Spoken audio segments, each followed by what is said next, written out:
Hello students. So in our last class we studied Ohm's law.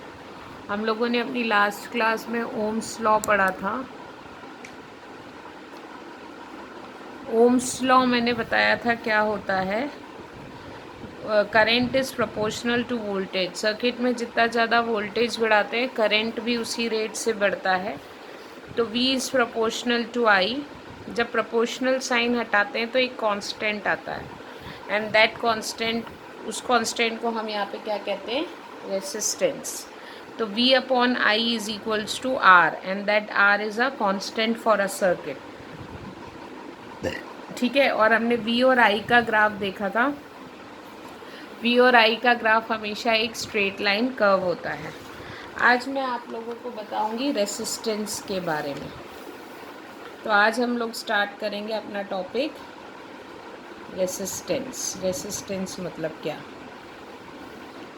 तो आप लोगों ने देखा है कि मान लीजिए जैसे कि एक पाइप है,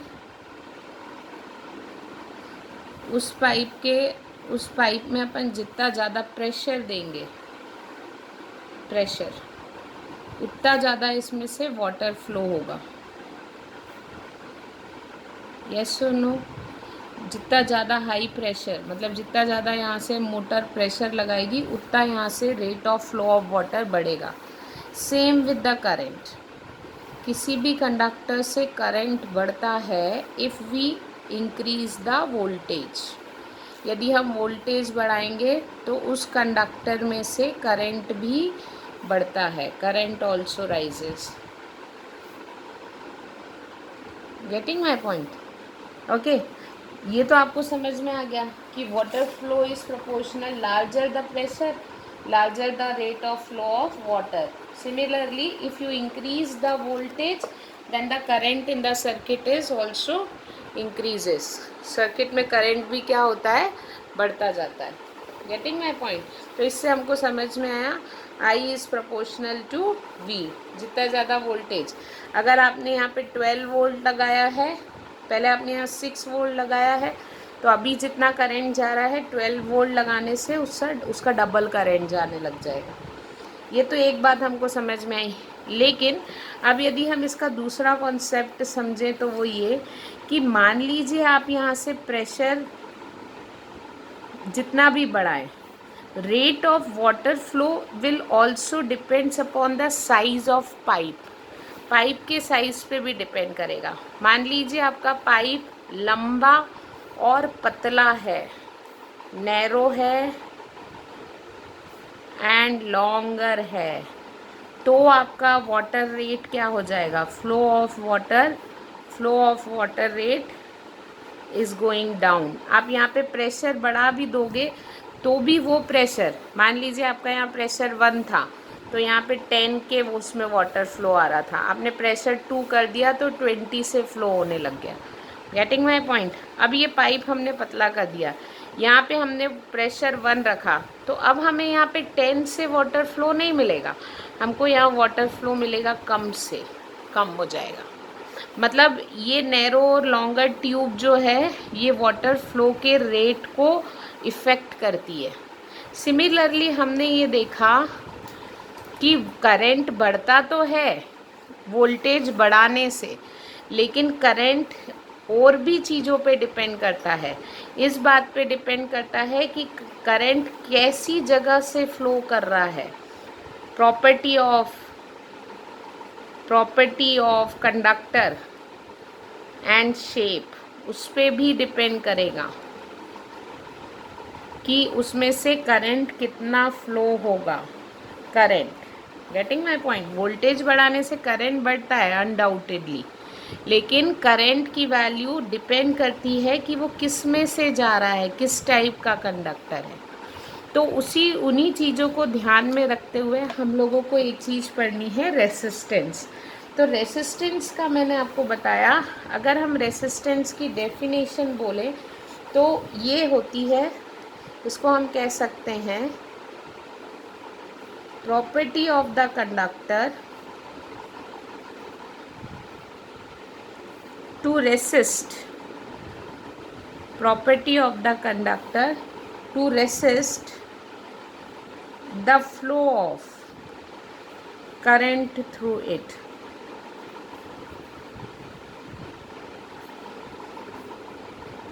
मतलब एक किसी भी कंडक्टर की जिसमें से करंट जा रहा है उसकी कितनी क्षमता है करंट को रोक पाने की, that you called as resistance, और उस रेसिस्टेंस को हम डिनोट करते हैं आर से. So R is equals to होता है opposition to the current. R is equals to होता है वी अपॉन आई. तो इससे हमको क्या समझ में आ रहा है, R is equals to V upon I से हमको समझ में आ रहा है R is inversely proportional to current 1 upon I. R is inversely proportional to current. अगर इन्वर्सली प्रोपोर्शनल, और दूसरी चीज़ हमको समझ में आ रही है वो ये current is directly proportional to V. R का करंट के साथ इन्वर्स रिलेशन होता है और करंट का वोल्टेज के साथ डायरेक्ट रिलेशन होता है. ये दो बातें हमको यहाँ पे पता होनी चाहिए. Getting my point? ओके. तो अब अपन यूनिट देख लेते हैं. Because R is equals to V upon I होता है, आर की यूनिट होती है ओम. ओम इसका सिंबल होता है ऐसा. और वी की यूनिट होती है वोल्ट्स, जिसको अपन लिखते हैं वी से. और करंट की यूनिट होती है एम्पेयर, जिसको अपन लिखते हैं ए से. Getting my point? So what is the definition of 1 ओम? इसको भी 1 कर देते हैं, इसको भी 1 कर देते हैं. तो हम बोल सकते हैं 1 ओम की definition.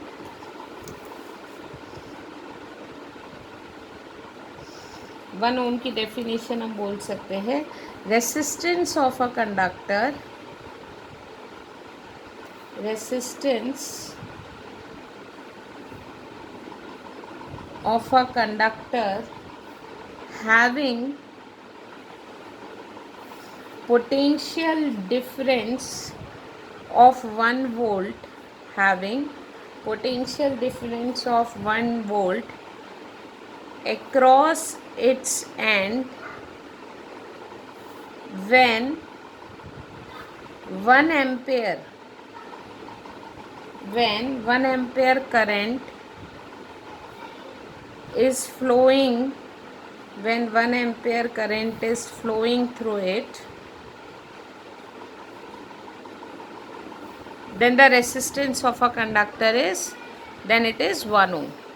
1 ohm is the resistance, 1 ohm is the resistance of a conductor having potential difference of 1 volt.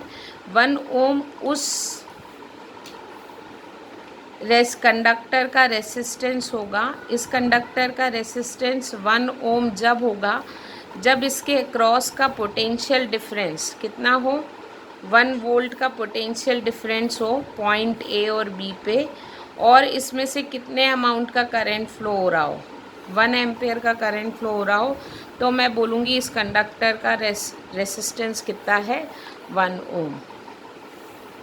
Getting my point? Okay.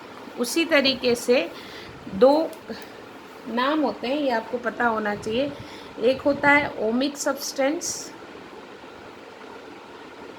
और एक होते हैं non ohmic substance.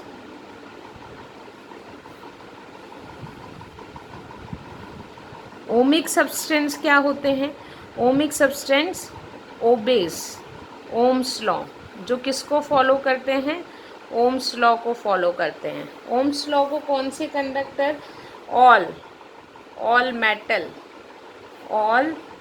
Metals follow Ohm's law. तो जितने भी मेटल्स हैं वो क्या है, ओमिक सब्सटेंस हैं. और नॉन ओमिक सब्सटेंस क्या होते हैं, does not follow Ohm's law. तो वो हो जाएंगे नॉन ओमिक सब्सटेंस. इसका ओमिक सब्सटेंस का वी और आई का ग्राफ कैसा होता है, स्ट्रेट. और नॉन ओमिक सब्सटेंस में वी और आई का रिलेशन स्ट्रेट नहीं होता, कुछ तो भी और होता है, नॉन लीनियर. वी और आई का ग्राफ बनाओगे तो वो स्ट्रेट लाइन नहीं आएगा. तो ऐसे कौन से होते हैं, ऐसा एग्जाम्पल होते हैं सेमीकंडक्टर्स, सेमीकंडक्टर्स जो होते हैं वो ओम्स लॉ को फॉलो नहीं करते। सेमीकंडक्टर्स जैसे कि गैलियम और arsenic, then you are having liquid electrolytes, ये एग्जाम्पल हैं।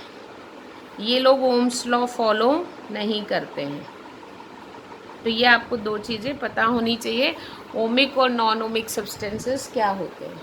Getting my point. उसके बाद आप लोगों को कुछ चीज़ें पता होनी चाहिए कि मान लीजिए what you mean by voltage drop.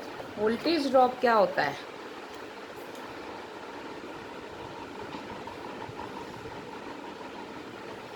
Voltage drop क्या होता है? सिंपल सी बात है, आपने यहाँ पे 3 वोल्ट्स की बैटरी लगाई है, this is your 3 volt battery, और यहाँ पे आपने 3 एक जैसे बल्ब लगाए हैं, 3 बल्ब्स सेम, और यहाँ से 3 वोल्ट की बैटरी लगाई है। तीनों का रेसिस्टेंस सेम है, the resistance is same. Getting my point. तो यहाँ पे जितना भी करंट जाएगा, यहाँ पे जितना भी करंट जाएगा, वोल्टेज ड्रॉप बोल रही हूँ, V इज इक्वल्स टू क्या होता है? I R. V is equals to I R, है ना। तो I R is equals to, मान लीजिए यहाँ से कितना करंट फ्लो हो रहा है? 1 एम्पेयर का करंट फ्लो हो रहा है। Getting my point. आपने यहाँ पे टोटल लगाया है 3 वोल्ट, और यहाँ पे इसका रेसिस्टेंस, या फिर हम ऐसा बोल सकते हैं इसका रेसिस्टेंस है, इन सब का रेसिस्टेंस है 1 ओम का। तो what is the voltage drop? जितना आपने अप्लाई किया उसमें से कितना यहाँ पे खा चुका है मतलब V is equals to I R. Current कितना है? करेंट है यहाँ पे 1। करेंट कितना जा रहा है? Total current in the circuit is 1। इसका रेसिस्टेंस कितना है? 1। तो वोल्टेज ड्रॉप कितना हुआ? 1 वोल्ट। मतलब ये 3 वोल्ट का 1 वोल्ट तो ये यहीं खा चुका है। अब यहाँ पे आगे इसके पास कितना अवेलेबल है? Remaining 2 volt. 2 वोल्ट में से भी 1 वोल्ट ये खा चुका है, तो बचा हुआ इस तरीके से वोल्टेज ड्रॉप हो जाता है सीरीज़ में। तो ये चीज़ें आपको थोड़ा सा जैसे जैसे आप प्रैक्टिस करेंगे वैसे वैसे समझ में आएगी। अब इसके बाद एक और चीज़ होती है, हम जो बाज़ार से सेल लाते हैं, आपने देखा है वो सेल एक टाइम के बाद डिस्चार्ज हो जाता है। डिस्चार्ज क्यों हो जाता है? क्योंकि जो भी सेल होता है ना, उसको अपन लगाते हैं किसी ना किसी कंपोनेंट से ला के हमने टॉर्च में लगा दिया।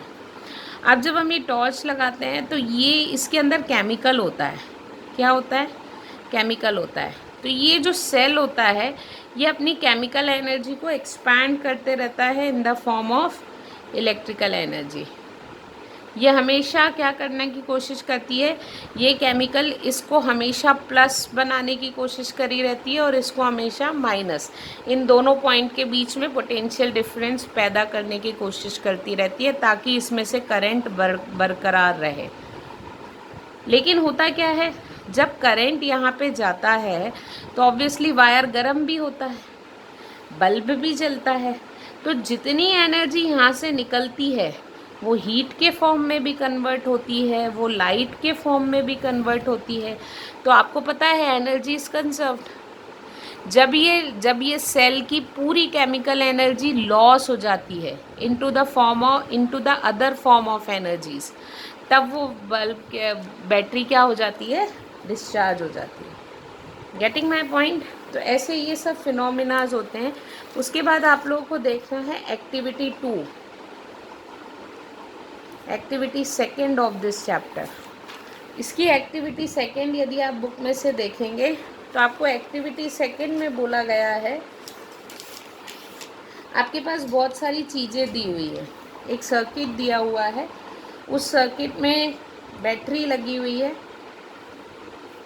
एक की लगी हुई है और एक एमीटर लगा हुआ है और एक ऐसा खाली जगह छोड़ रखी है, और कह रहे हैं कि इस खाली जगह पे पहले तो आप एक नाइक्रोम का वायर यूज़ करो, दूसरा आप यहाँ पे एक बल्ब यूज़ करो 10 वॉट का, और तीसरा उन्होंने आप लोग को बोला है यूज़, एक मिनट, टॉर्च। थर्ड आपको यहाँ पे यूज़ करना है टॉर्च। और आपको बोला हुआ है एमीटर यहाँ पे हमारे किस रेंज का है, 0.5 एम्पेयर। इस रेंज का मतलब होता है ये इतना करंट मेजर करेगा, इसकी रीडिंग इतनी है। और यहाँ पे हम 4 ड्राई सेल लगा रहे हैं, एक 1.5 का है, तो 4 कितने के हो जाएंगे, टोटल वोल्ट हो जाएगा 6 वोल्ट। अब वो ये कह रहे हैं कि बैटरी फिक्स हो चुकी है, यही बैटरी रहने वाली है। सर्किट में आप करंट, अब करंट की वैल्यू अपन देखते हैं। तो भाई करंट की वैल्यू डिपेंड करती है वोल्टेज पे, पर हमने वोल्टेज तो फिक्स कर दिया, तो वोल्टेज तो यहाँ पे 6 वोल्ट है। अब वोल्टेज बदल नहीं रहा, तो करंट वोल्टेज पे तो डिपेंड नहीं करेगा, चाहे हम कुछ भी लगा लें, डिपेंड नहीं करेगा, मतलब करंट की वैल्यू वही रहेगी, वोल्टेज वेरिएशन से कोई फ़र्क नहीं पड़ना है। अब यदि हम यहाँ पे पहले नाइक्रोम वायर लगाएंगे तो ऑब्वियसली करंट में रीडिंग अलग आएगी, एमीटर कुछ अलग रीडिंग शो करेगा। जब हम यहाँ बल्ब लगाएंगे तो एमीटर कुछ अलग रीडिंग शो करेगा, जब यहाँ हम टॉर्च लगाएंगे तो यहाँ पे अलग रीडिंग शो करेगा। ऐसा क्यों? ऐसा इसलिए, this is due to the fact resistance of all the conductor, resistance of all the components are different. सारे कंपोनेंट का रेसिस्टेंस क्या है, अलग होता है। And I is inversely proportional to R. जिसका रेसिस्टेंस ज़्यादा होगा तो करंट कम फ्लो करेगा, जिसका रेसिस्टेंस कम होगा तो करंट ज़्यादा फ्लो करेगा। Getting my point? So this is your activity 2। इसके बाद एक चीज़ और हमने देखी है, क्वेश्चन भी आता है कभी कभी, वाई आरंट बर्ड्स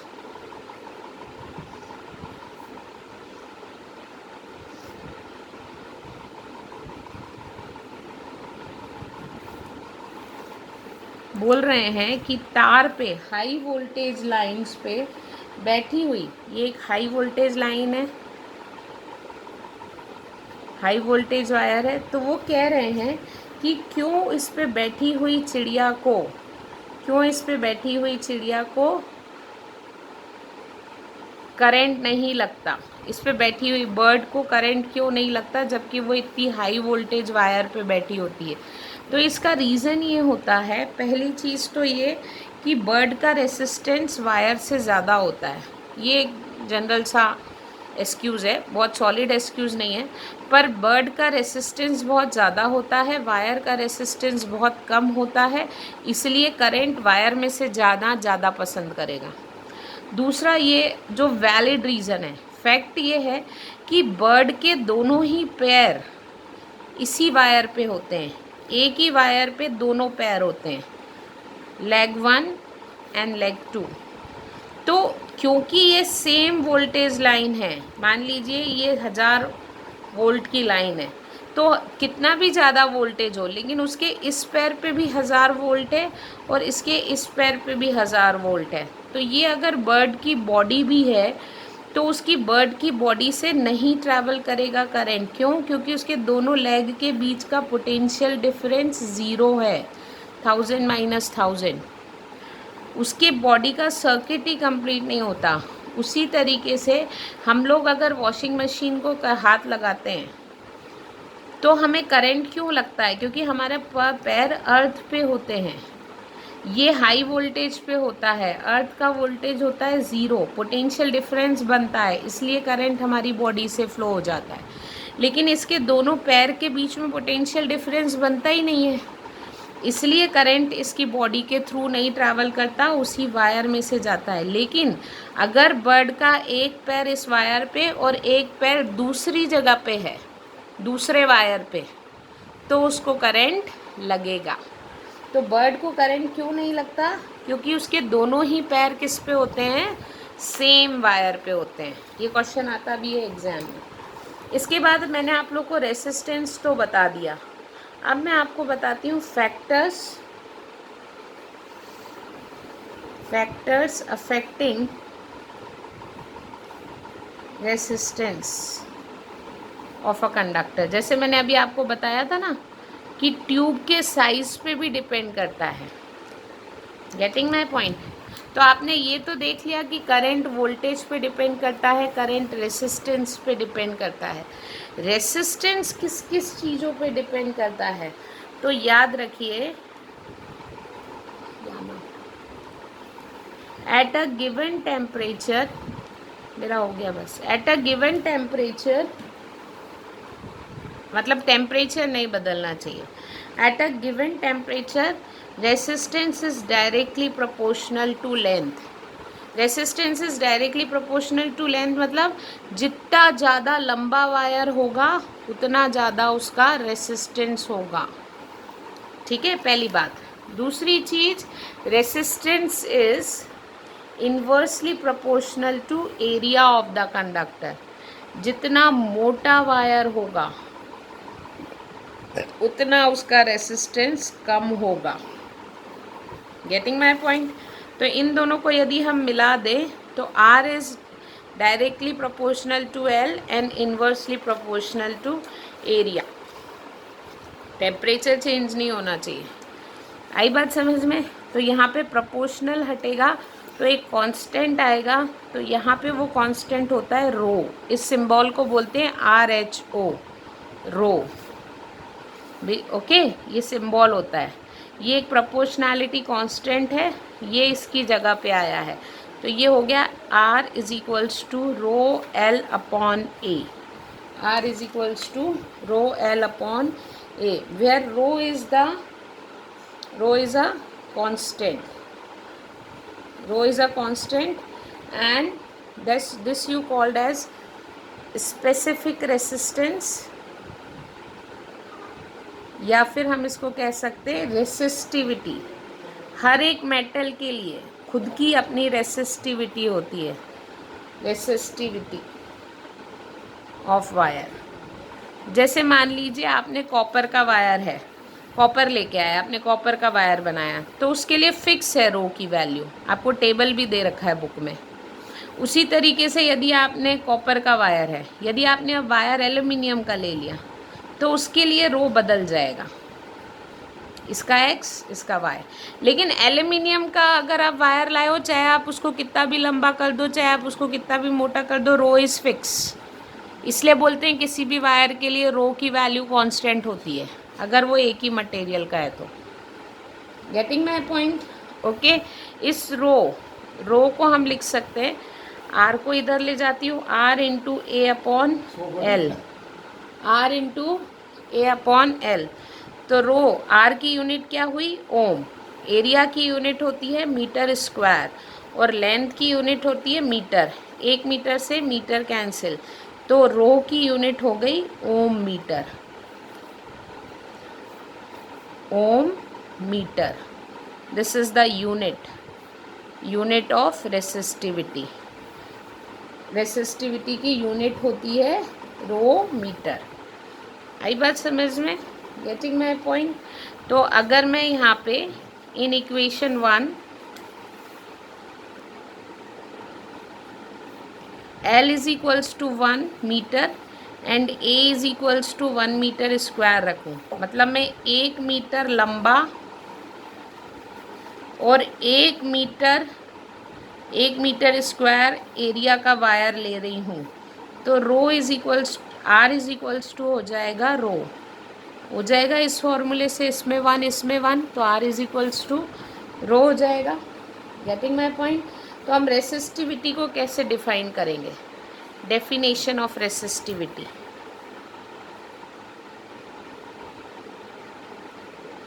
हम रेसिस्टिविटी को डिफाइन करेंगे।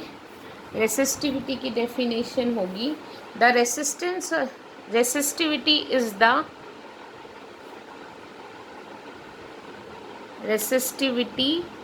resistance of a conductor. Resistivity is the resistance of a conductor of unit length per unit area of cross section.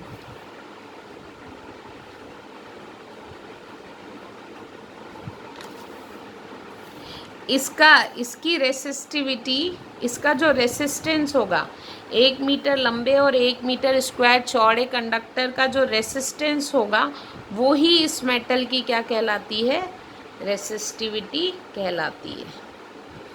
तो इससे आपको क्या समझ में आया? जिनको थोड़ा सा ये बात दिमाग में बैठी है उनको ये बात समझ में आएगी कि कॉपर के 1 मीटर और 1 मीटर स्क्वायर वाले वायर की रेसिस्टिविटी फिक्स हो चुकी है, 2 है।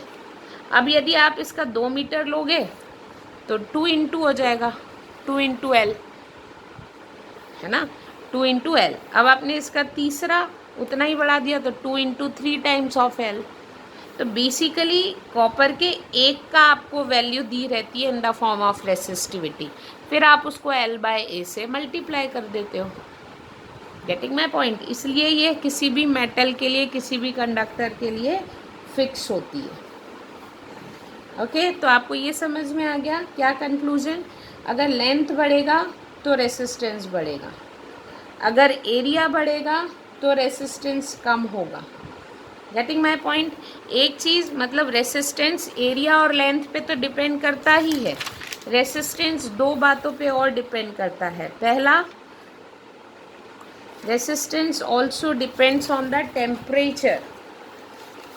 टेम्परेचर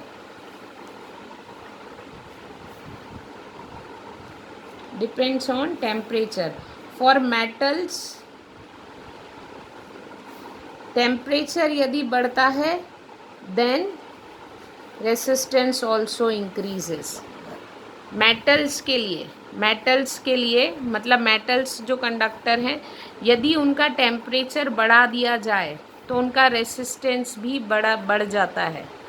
गरम कर दो किसी कंडक्टर को, फिर करंट फ्लो कराओ तो वो करंट पहले जितना आ रहा था अब नहीं आएगा, उसका रेसिस्टेंस बढ़ जाएगा। Getting my point? और यदि टेम्परेचर कम होगा तो रेसिस्टेंस भी। तो कुछ ऐसे मेटल्स हैं, some metals at very low temperature lose their resistance.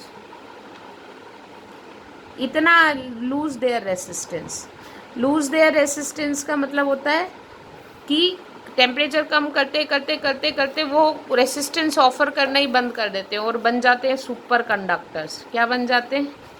Super conductor. बहुत ज़्यादा करंट उनमें से फ्लो होने लगता है।